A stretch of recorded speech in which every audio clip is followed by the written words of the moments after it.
asalaamaaleykum wa rahmatullahi wa barakaatu mbokk ñu leen ziar war ñaar leen jàmm ñu ngi TV tey lundi 27 janvier 2025 ñu ñëw ci xibaar dañ koy door ak ki nga xamante ne ci nag mooy Abou Diallo ak Omar Sow ñoom nag seenum atte daanu na juge bi nag la mu dogal ci kii di Abou Diallo mooy 3 mois sursis yoo xam ne ak fausse nouvelle ki nga xam ne nag mooy Omar Sow nag moom 4 mois sursis ak 200.000 lañ ko amende ñoom ñi nga xam ne siis bi bàyyi na la ñu ñibbi seen i mbokk nag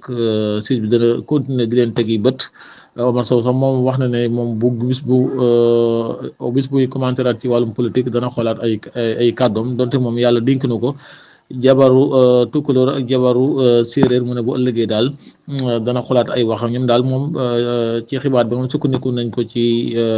ñi di waa IGFM ñoom daal li nga xam ne daal mooy ñibbi nañ ci seen i mbokk waaye yoon dana continuer di leen tegi bët Guyaar Sa TV salaamaaleykum